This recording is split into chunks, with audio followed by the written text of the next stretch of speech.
ಇವತ್ತಿನ ದಿವಸ ಓಲ್ಡ್ ಗೋವಾದ ಈ ರತ್ನಸಾಗರ ಹೋಟೆಲ್ನಲ್ಲಿ ಸುಮಾರು ಗೋವಾದ ಇರುವಂತ ಎಲ್ಲ ಕನ್ನಡ ಪರ ಸಂಘಟನೆಗಳ ಪ್ರಮುಖರು ಮತ್ತು ಪದಾಧಿಕಾರಿಗಳು ಇವತ್ತಿನ ದಿವಸ ಈ ಒಂದು ಸಭೆಯಲ್ಲಿ ಸೇರಿದ್ರು.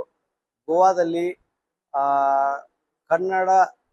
ಕರ್ನಾಟಕ ರಾಜ್ಯೋತ್ಸವದ ಒಂದು ಕಾರ್ಯಕ್ರಮವನ್ನು ಎಲ್ಲ ಕನ್ನಡ ಪರ ಸಂಘಟನೆಗಳು ಒಟ್ಟಿಗೆ ಸೇರಿ ಗೋವಾ ಕನ್ನಡಿಗರು ಎನ್ನುವ ಒಂದೇ ಕೊಡೆಯ ನೆರಳಿನಲ್ಲಿ ಎಲ್ಲರೂ ಆಶ್ರಯ ಒಂದು ವೇದಿಕೆ ಮೇಲೆ ಕನ್ನಡಿಗರು ಸೇರಿ ಈ ಒಂದು ಕಾರ್ಯಕ್ರಮವನ್ನು ಆಚರಣೆ ಮಾಡಬೇಕೆಂಬ ಒಂದು ಉದ್ದೇಶದಿಂದ ಸುಮಾರು 27 ಕನ್ನಡ ಸಂಘಟನೆಗಳ ಪ್ರಮುಖರು ಇವತ್ತಿನ ದಿವಸ ಈ ಒಂದು ಸಭೆಯಲ್ಲಿ ಹಾಜರಾಗಿದ್ರು. ಎಲ್ಲರೂ ಒಂದು ಒಮ್ಮತದ ಒಂದು ನಿರ್ಣಯಕ್ಕೆ ಬಂದು ಈ ಒಂದು ಕರ್ನಾಟಕ ರಾಜ್ಯೋತ್ಸವ ಕಾರ್ಯಕ್ರಮವು ಕನ್ನಡಿಗರ ಒಗ್ಗಟ್ಟನ್ನು ಮೂಡಿಸುವಂತ ಕಾರ್ಯಕ್ರಮಕ್ಕೂ ಕನ್ನಡಿಗರ ಶಕ್ತಿಯ ತುಂಬುವಂತ ಒಂದು ಕಾರ್ಯಕ್ರಮ ಆಗ್ಬೇಕಂತ ಹೇಳಿ ಶ್ರೀ ಮುರಳಿ ಮೋಹನ್ ಶೆಟ್ಟಿ ಸಾಹೇಬರ ಒಂದು ನೇತೃತ್ವದೊಳಗ ಈ ಒಂದು ಕಾರ್ಯಕ್ರಮ ಆಗ್ಬೇಕು. ಸುಮಾರು ಒಂದು 50,000 ಜನ ಸೇರಿಸುವಂತ ಒಂದು ಕಾರ್ಯಕ್ರಮ ಇದಾಗ್ಬೇಕಂತೇಳಿ ಒಂದು ಒಮ್ಮತದ ನಿರ್ಣಯವನ್ನು ತೆಗೆದುಕೊಂಡಿದ್ದಾರೆ. ಅದೇ ರೀತಿ ಉತ್ತರ ಗೋವಾದ ಸಂಘಟನಾ ಒಂದು ಕಾರ್ಯವನ್ನು ಶ್ರೀ ಹನುಮಂತಪ್ಪ ಸಿರು ರೆಡ್ಡಿ ಅವರಿಗೆ ನೀಡಿದ್ದಾರೆ. ಅದೇ ರೀತಿ ದಕ್ಷಿಣದಲ್ಲಿ ಕರ್ನಾಟಕ ರಕ್ಷಣಾ ವೇದಿಕೆಯ ಅಧ್ಯಕ್ಷರಾದಂತಹ ಶ್ರೀ ಮಂಜುನಾಥ್ ನಾಟೇಕರ್ ಅವರಿಗೆ ದಕ್ಷಿಣ ಗೋವಾದ ಒಂದು ಅಲ್ಲಿ ಎಷ್ಟೆಲ್ಲ ಕನ್ನಡ ಸಂಘಟನೆ ಇರೋದು ಎಲ್ಲ ಕನ್ನಡ ಸಂಘಟನೆ ಸಂಪರ್ಕ ಮಾಡಿ ಮುಂಬರುವ ನವೆಂಬರ್ ತಿಂಗಳ ಒಂದು 10ನೇ ತಾರೀಕಿನವರೆಗಾಗಿ ಈ ಒಂದು ಕಾರ್ಯಕ್ರಮ 10ನೇ ತಾರೀಕಿನ ಆಗುವಂತ ಕಾರ್ಯಕ್ರಮಕ್ಕೆ ಸಂಘಟನೆ ಮಾಡುವಂತ ಜವಾಬ್ದಾರಿನ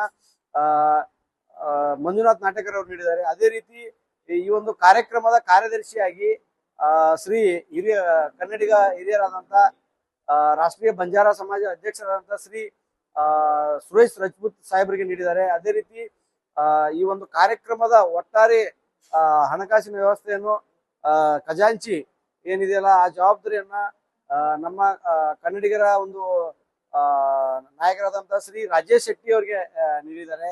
ಹೀಗೆ ಹಲವಾರು ಕನ್ನಡ ಸಂಘಟನೆಗಳು ತಮ್ಮದೇ ಆದಂತ ಒಂದೊಂದು ಅಭಿಪ್ರಾಯಗಳನ್ನು ನೀಡಿ ಈ ಕಾರ್ಯಕ್ರಮ ಎನಿ ಕಂಡೀಷನ್ ಸಕ್ಸಸ್ ಆಗ್ಬೇಕು ಒಂದು ಇದ್ರ ಭಾರಿ ಒಂದು ಬೆಂಬಲಿತವಾಗಿ ಬಹಳ ಕನ್ನಡಿಗರು ಈ ಒಂದು ಹುರುಪದಾರ ಹುಮ್ಮಸ್ಸಿನೊಳಗದಾರ.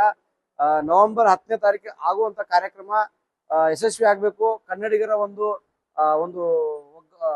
ಏನು ಜನ್ಮಭೂಮಿ ಕರ್ನಾಟಕ ಆದರೂ ಕರ್ಮಭೂಮಿ ಗೋವಾ ಅಂತ ಹಂಚ್ಕೊಂಡ್ ಬಂದು ನಮ್ಮದು ಸುಮಾರು 8-9 ವರ್ಷದಿಂದ ನಾವು ಕರ್ನಾಟಕ ರಾಜ್ಯೋತ್ಸವ ಮಾಡ್ಕೊಂತ ಬಂದಿದ್ದೆವು.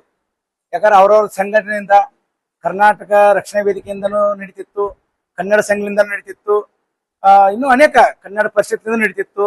ಕನ್ನಡ ರಾಜ್ಯೋತ್ಸವವನ್ನು ಎಲ್ಲರೂ ಮಾಡ್ಕೊಂತ ಬಂದಿದ್ರು. ಆದ್ರೆ ಈ ಸಲ ವಿಶೇಷವಾಗಿ ಏನ್ ಹೇಳ್ಬೇಕಪ್ಪ ಅಂದ್ರೆ ನಮ್ಮ ಮುರಳಿ ಮೋಹನ್ ಶೆಟ್ರು ಒಂದು ಆಶೆ ವ್ಯಕ್ತಪಡಿಸಿದ್ರು. ಏನಂತ, ಸೌತ್ ಗೋವಾ ಆಗ್ಲಿ ನಾರ್ತ್ ಗೋವಾ ಆಗ್ಲಿ ಎರಡೂ ಸೇರ್ಕೊಂಡು ಸುಮಾರು ಒಂದು 25-30 ಜನ ಕನ್ನಡಿಗರನ್ನು ಒಕ್ಕೂಟ ಮಾಡಿಸಿ ಒಂದು ದೊಡ್ಡ ಪ್ರಮಾಣದಲ್ಲಿ ನಾವು ಕನ್ನಡ ರಾಜ್ಯೋತ್ಸವ ಹಬ್ಬ ಮಾಡ್ದಂಗೆ ಮಾಡೋಣ ಅಂತ ಹೇಳಿದ್ರು. ಅದಕ್ಕಾಗಿ ಇವತ್ತು ಎಲ್ಲಾ ಸಂಘಟನೆಯ ಪದಾಧಿಕಾರಿಗಳು ಅಧ್ಯಕ್ಷರು ಎಲ್ಲರೂ ಇವತ್ತು ಬಂದಿದ್ರು. ಕೂಡಿ ಒಂದು ಒಳ್ಳೆ ಮೀಟಿಂಗ್ ಚರ್ಚೆ ಆಯ್ತು. ಆದ್ರ ಡೇಟ್ ಫಿಕ್ಸ್ ಆಗಿಲ್ಲ. ಒಂದು ವಿಚಾರ ಐತಿ, ನವೆಂಬರ್ 3ನೇ ತಾರೀಕು ಆಗ್ಲಿ ಅಥವಾ ನವೆಂಬರ್ 10ನೇ ತಾರೀಕು ಆಗ್ಲಿ, ಇವು 2 ಡೇಟ್ ಒಳಗ ಈ ಒಂದು ಫಂಕ್ಷನ್ ಮಾಡ್ಬೇಕಂತ ಎಲ್ಲರೂ ನಿರ್ಧಾರ ಮಾಡ್ಯಾರ. ಅದಕ್ಕೆ ಆಲ್ಮೋಸ್ಟ್ ಆಲ್ 10ನೇ ತಾರೀಕು ಫಿಕ್ಸ್ ಆಗುತ್ತ ಅನ್ನೋದೊಂದು ದೃಷ್ಟಿ ಐತಿ. ಅದಕ್ಕ ನಮ್ಮ ಇಡೀ ಗೋವಾದಲ್ಲಿರುವ ಎಲ್ಲಾ ಕನ್ನಡಿಗರು ಈ ಕಾರ್ಯಕ್ರಮ ಬರಬೇಕು. ಯಾಕಂದ್ರೆ ಎಷ್ಟೋ ಜನರಿಗೆ ನಾವು ಕನ್ನಡಿಗರು ಎಲ್ಲಿದೀವಿ ಅಂತ ನಮಗೂ ಗೊತ್ತಿಲ್ಲ, ನಾವು ಇಲ್ಲಿ ನಿಮಗೂ ಗೊತ್ತಿಲ್ಲ. ಅದಕ್ಕಾಗಿ ಇಂಥ ಫಂಕ್ಷನ್ದಾಗ ನೀವು ಬಂದ್ರಿ ಅಂದ್ರ ನಮ್ಮ ಕನ್ನಡದವ್ರು ಯಾರ್ಯಾರು ಏನೇನು ನಮ್ಮ ಮಂದಿ ಮಕ್ಕಳು ಬಳಗ ಇಡೀ ಕನ್ನಡಿಗ ಒಂದು ಒಕ್ಕಟ್ಟು ಕನ್ನಡ ಆಗ್ತೈತಿ. ಅದಕ್ಕಾಗಿ ಎಲ್ಲೇ ಕನ್ನಡದ್ರು ಎಲ್ಲೇ ಮೂಲಾಗಿರ್ರಿ ಆ ಡೇಟ್ ಫಿಕ್ಸ್ ಮಾಡಿ ನಾವು ಮುಂದಿನ ದಿನಮಾನಗಳಲ್ಲಿ ನಿಮ್ಗೆ ಒಂದು ಜಾಗನ ಹೇಳ್ತೀವಿ ಯಾವ ಜಾಗದ ಮಾಡ್ಬೇಕು ಅಂತ. ಕೆಲವೊಂದು ಜನ ಸೌತ್ ಗೋವಾದಲ್ಲಿ ಮಾಡ್ಬೇಕಂತ ವಿಚಾರ ಮಾಡ್ಯಾರ, ಕೆಲವೊಂದು ಜನ ನಾರ್ತ್ ಗೋವಾದಲ್ಲಿ ಮಾಡ್ಬೇಕಂತ ವಿಚಾರ ಮಾಡ್ಯಾರ. ಆದ್ರ ಇಡೀ ಕಮಿಟಿ ಒಂದು ನಿರ್ಧಾರ ಮಾಡಿ ಯಾವ ಕಮಿಟಿಯವ್ರು ಎಲ್ಲಿ ಮಾಡ್ತೀನಿ ಅಂತ ಒಂದು ನಿರ್ಧಾರ ಆಗುತ್ತ ಅಲ್ಲಿ ಮಾಡುವಂತ ಪ್ರಯತ್ನ ಮಾಡ್ತೀವಿ. ದೊಡ್ಡ ಪ್ರಮಾಣ ಆಗುತ್ತೆ, ಅದೇನು ಸಣ್ಣ ಪ್ರಮಾಣ ಅಲ್ಲ. ಅದಕ್ಕಾಗಿ ಎಲ್ಲಾ ಕನ್ನಡಿಗರಲ್ಲಿ ಕಳಕಳಿಯಿಂದ ಕೇಳೋದೇನಂದ್ರೆ ಈ ಫಂಕ್ಷನ್ಗೆ ಪ್ರತಿಯೊಬ್ಬರು ಬಂದು ಭಾಗಿಯಾಗಿ ಕನ್ನಡ ಹಬ್ಬವನ್ನು ಕನ್ನಡ ರಾಜ್ಯೋತ್ಸವವನ್ನು ಅತಿ ಅದ್ದೂರಿಯಾಗಿ ಆಚರಣೆ ಮಾಡ್ಲಿ ಅಂತ ಹೇಳಿ ನಾನು ಇಷ್ಟಪಡ್ತೀನಿ. ಗೋವಾ ಕನ್ನಡಿಗರ ಧ್ವನಿಯಾಗಿ ಕಾರ್ಯನಿರ್ವಹಿಸುತ್ತಿದೆ ಗೋವಾ ಕನ್ನಡ ಟಿವಿ. ಗೋವಾದಲ್ಲಿ ನಡೆಯುವ ಕನ್ನಡ ಕಾರ್ಯಕ್ರಮಗಳು, ಸುದ್ದಿ, ಜಾಹೀರಾತು ಹಾಗೂ ಕನ್ನಡಿಗರ ಯಾವುದೇ ಸಮಸ್ಯೆಗಳ ಪ್ರಸಾರಕ್ಕಾಗಿ ಸದಾ ಸಿದ್ಧ. ಗೋವಾ ಕನ್ನಡ ಟಿವಿ. ನಮ್ಮೆಲ್ಲ ಸುದ್ದಿ ಕಾರ್ಯಕ್ರಮಗಳು ಶೀಘ್ರವಾಗಿ ನಿಮ್ಮನ್ನ ತಲುಪಲು ಕೂಡಲೇ ನಮ್ಮ ಚಾನೆಲ್ ಅನ್ನ ಸಬ್ಸ್ಕ್ರೈಬ್ ಮಾಡಿ ಹಾಗೂ ಬೆಲ್ ಐಕಾನ್ ಪ್ರೆಸ್ ಮಾಡಿ.